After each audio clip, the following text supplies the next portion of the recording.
Big Epic Universe news as early ticket information seems to have leaked, while construction progress remains relentless for this new theme park opening in Orlando next year. The roof has been installed for Constellation Carousel, signage is up for multiple rides including Yoshi's Adventure, and the circus tent is being enclosed at the Wizarding World. Let's dig into all that, as well as early ticket rumors, permit information, and more in today's news update. Starting our update at the entrance to Epic Universe, the medallions and spheres representing all of the themed worlds of the park have been uncovered. As part of the moving Chronos machine atop the park's entry, starting from the top and moving down, these icons represent the Wizarding World, Super Nintendo World, How to Train Your Dragon, and Dark Universe. The large section at the top of the tower includes multiple orbiting rings, which may move similar to the animated logo that's seen in promotional videos for Epic Universe. In addition to the 4 themed worlds, there are 2 icons for the 2 main attractions that can be found within the central hub for the park, which is its 5th world, named Celestial Park. On the left, we can see a Pegasus. This matches the Pegasus that can be seen at the top of Constellation Carousel in the scale model at the Epic Universe Preview Center. Less obvious though, a second icon can be seen on the right for Stardust Racers, in the shape of 2 comets with long tails. This matches the large comet icon at the front of the ride, as well as the smaller comets that are seen on the attraction's marquee in official concept art. Work continues on the icon for Stardust Racers, while this dueling launched roller coaster continues to test both of its tracks, sometimes together at the same time, but also separately as seen in these photos. The top roof section has been installed at the top of the dome for Constellation Carousel. It appears to feature painted clouds and stars on this roof topper. Here is how the clouds and star motif appears in the scale model. Where the Pegasus statue on the top will be is currently covered in protective plastic. Side panels continue to be installed around the dome itself. These ornate sections are being lifted in pieces by a crane to be installed, but are already fully painted before installation. The nearby splash pad has been covered entirely by concrete. Zooming in reveals all of the small holes for water sprayers. This worker seen here gives a sense of scale for this kid's splash pad in the middle of the park. On the other side of the large fountain near the back of the park, a new starburst design can be seen in the concrete along this bridge. This bridge passes over cascading waterfalls that lead from the hotel at the back of the park down into the basin for the park's massive fountain display. Near the fountain, the dining areas for the restaurant expected to be named Meteor Astropub have made quick progress. While trademarks for this restaurant were filed as Meteor Astropub, it's curious how the sign in the scale model only shows it as Meteor. A new permit image shows the inside and covered dining areas for this dining location as being the front sections, with kitchen and restrooms located in the back section.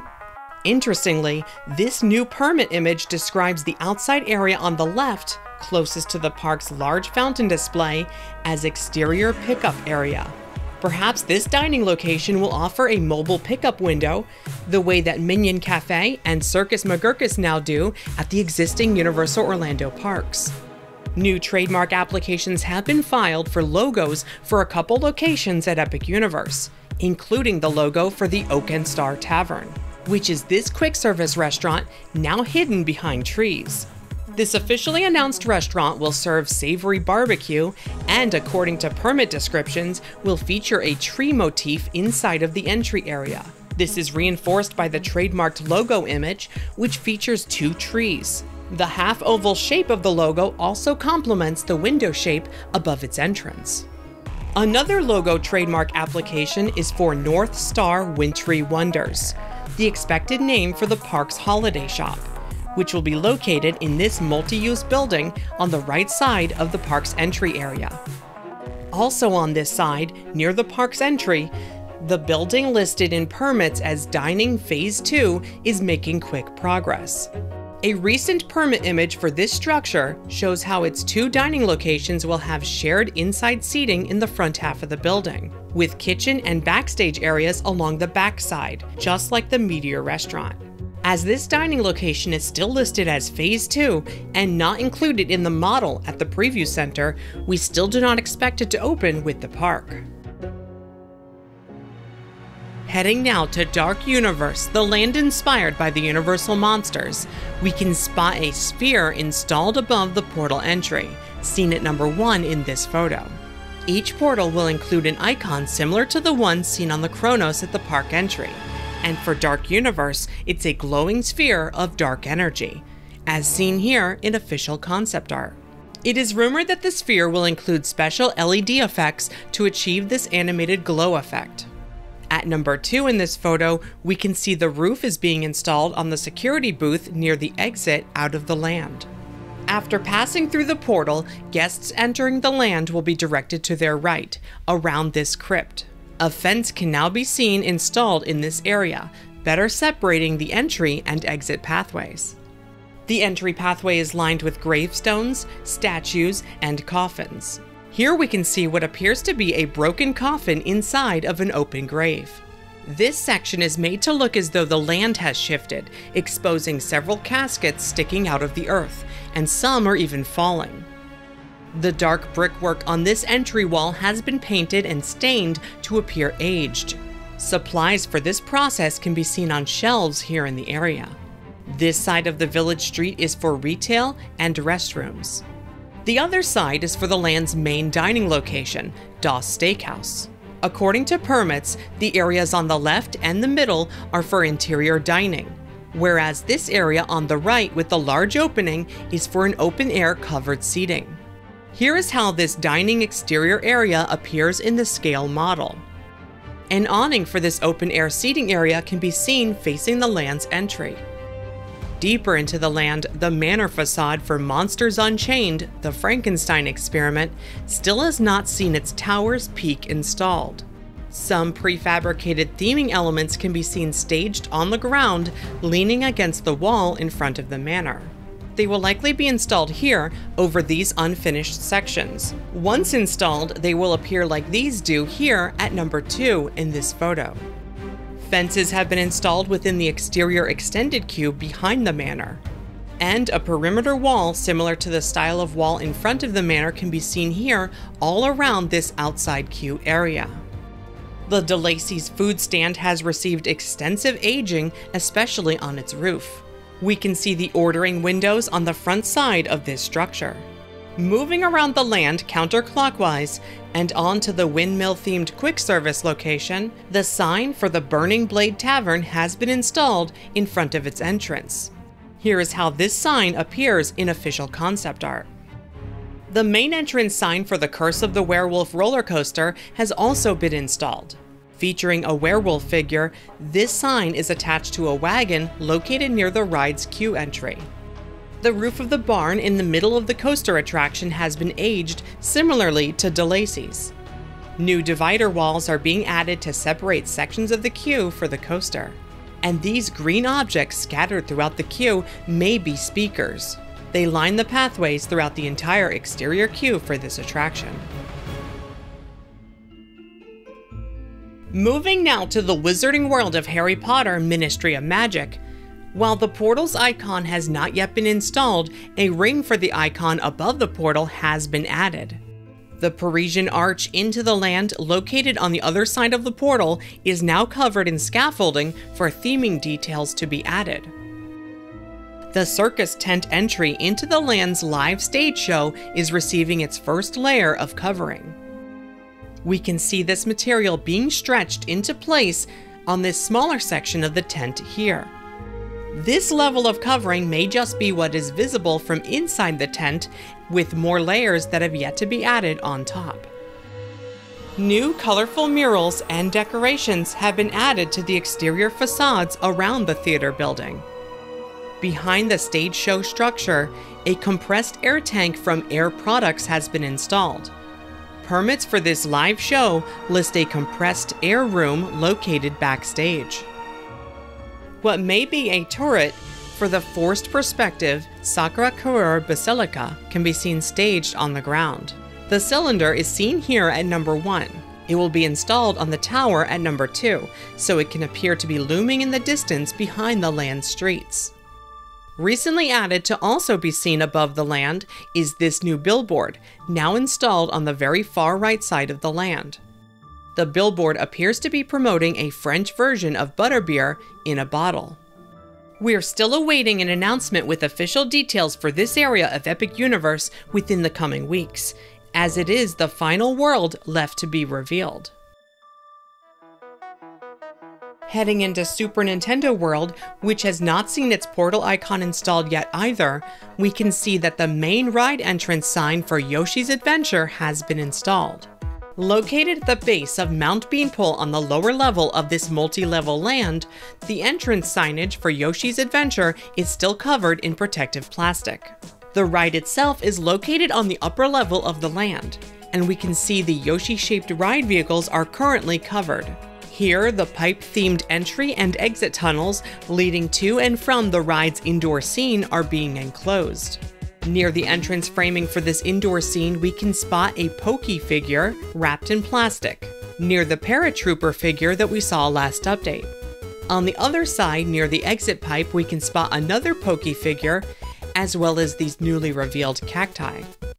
Behind the finale scene for the Yoshi ride, we can see this cutout section in the green backdrop. This is so that some of Donkey Kong Country is visible from the Yoshi ride. We first spotted this possible cutout view in the scale model at the preview center, and it does look that it has been built in the actual land in the same way. Looking to the Donkey Kong Country area on the other side, the airplane-shaped retail location near the entry to this mini-land is taking shape. This is expected to be named Funky's Fly-In By. Additional pieces of this airplane-shaped structure can be spotted staged behind the Golden Temple at the back of the area. Framing and wire mesh is taking shape at the base of Donkey Kong's treehouse, a themed backdrop expected to be used for character meet and greets within this area. On the other side of the path from this treehouse, we can spot multiple DK drums, which are expected to be part of an interactive game.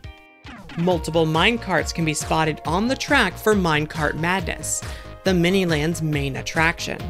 This is our best look yet at the uncovered 4-passenger minecart ride vehicle. Now, keep in mind, the wheels and track that we see here in this picture are not actually the real wheels or the real track. These are just for show to make it appear as though this is the track that we're riding on. To be able to appear like we're jumping over gaps in this track, the real track is actually hidden beneath. This view shows us the other side of the ride vehicle, where the real coaster wheels are located, gripping this hidden sideways track. Most track sections that pass through guest areas are cleverly oriented in such a way to hide the back of the ride vehicle. Now on to How to Train Your Dragon Isle of Berk, where the portal icon, a sphere, is being installed above the land's entrance. Just inside of the land, a green field surrounding some sheep within this circle of coaster track has been fully landscaped, blending into the fake mossy-covered rockwork in this area. New framing has been added behind the entrance structure for the land's roller coaster ride, named Hiccup's Wing Gliders. One of the coaster trains can be spotted coming from the ride's maintenance building. Work continues on framing for covered awning structures over the main queue area for this roller coaster. New framing has been added between the roller coaster and Dragon Racers Rally next door. Between these two rides, we can spot new mesh structures for themed scenic elements. This view shows the entry into the coaster queue at number 5, awning framing for the main queue areas at number 2, the coaster station at number 3, and the new scenic elements at number 1. A throne has been added within the center of the decorative grandstands behind Dragon Racers Rally. Work is picking up for the kids' play area in this land, named Viking Training Camp. The coaster's second launch can be seen behind this play area. Newly added and hiding among the many dragon eggs is what appears to be a Grunkle dragon figure. Here is what this section of the roller coaster looks like in official concept art. Dragon houses and mossy hillside theming can be seen atop the land's main retail location. An open-air pavilion has been built next to the retail location, also within this town square style area. A small tower with a face is being added to it now, and a rotating thematic element has been added behind it over the lagoon. A tower is being constructed near the entrance to the boat ride, named Fire Drill. According to official concept art, this tower may be for a set of dragon houses that includes a dragon tail. Many more targets have been added to the Fire Drill boat ride, where riders will fire water cannons at fire-themed targets to help their side of the boat win a challenge. Here we can see a Viking cutout holding a bucket of water. And here we can see many more targets and scenic elements for this attraction that have yet to be installed. Color has started to be applied to the framing around the entrance to the land's live stage show. And here is a look at this theater entrance as seen in the scale model. On the left side of this photo are the theater exit doors, with a retail location seen at the center with its roofs now installed. There are 3 hotels for the Epic Universe area, with the Universal Helios Grand Hotel located at the back of the theme park itself. All of the domes have been installed atop the Helios Hotel. The large central dome, which is located above a rooftop bar, is just starting to receive its shiny layer. On the side of the hotel facing the park, we can see a decorative awning over the back entrance, filled with celestial designs. This area behind the hotel is a raised porch that overlooks the theme park. Below this porch is where the cascading waterfalls start, which feed into the fountains. Across the street from Epic Universe, we can see a turnaround circle with a swirl design in front of the entry for the Universal Stella Nova Resort. The front of the Universal Terra Luna Resort features a similar turnaround, but with a different design. On the opposite side of Stella Nova, where the hotel's pool is located, we can see many planted palm trees within these circles. Terra Luna is receiving its own palm trees around its pool area as well. Behind these 2 sister hotels, the raised traffic circle ramp being built as part of the extended Kirkman Road has seen dramatic progress in recent weeks. This raised ramp is how most guests will arrive and leave from Epic Universe. Through traffic will be able to continue straight under the circle to go to the hotels or Universal Boulevard, which is where the extended Kirkman Road will end. Located off of this intersection, Universal's new bus depot now has a couple structures going up, as well as these new strips of concrete forms. Recent permits confirm that this bus depot will be outfitted for electric bus charging, as has been rumored. Before we wrap up, it's worth mentioning that some early Epic Universe ticket information appears to have been leaked. As originally reported by outlets in recent weeks, revealed by travel agents and authorized ticket sellers, the first tickets that will be available for Epic Universe will only be available as part of multi-day, multi-park ticket packages, and will not allow you to park hop between the existing parks and Epic Universe. Speaking with the Orlando Business Journal, a representative from Universal has confirmed that these ticket restrictions are true for third-party ticket sales. They stress that these will only be the initial tickets that are first offered, and that more ticket types, including options for annual pass holders, will come later. Universal's representative said, "We are introducing products in a phased approach, starting with multi-day ticket packages that include an opportunity to visit Epic Universe in addition to the entire Universal Orlando Resort for those planning vacations further out." It has long been rumored that the first tickets would go on sale as soon as August 2024, which is just a couple weeks away. However, if they're not ready to announce the park's grand opening date, I could see that pushed back to maybe September. In any case, we will have a better idea of what these initial early ticket packages will look like and how much they will cost very soon. But we may have to wait until next year to be able to purchase single-day tickets and to learn more about annual pass options. That's going to wrap it up for this update, but a huge thank you to BioReconstruct for the amazing aerial photographs. You can follow him on social media for more theme park photos. Be sure to leave a like on this video and comment if you're enjoying our coverage of the new park. And make sure you're subscribed to never miss an update. For even more information, as well as behind-the-scenes posts, your name in the credits, and more, consider joining our Patreon to support what we do. Patreon.com/themeparkstop. Thanks for watching. See you next time.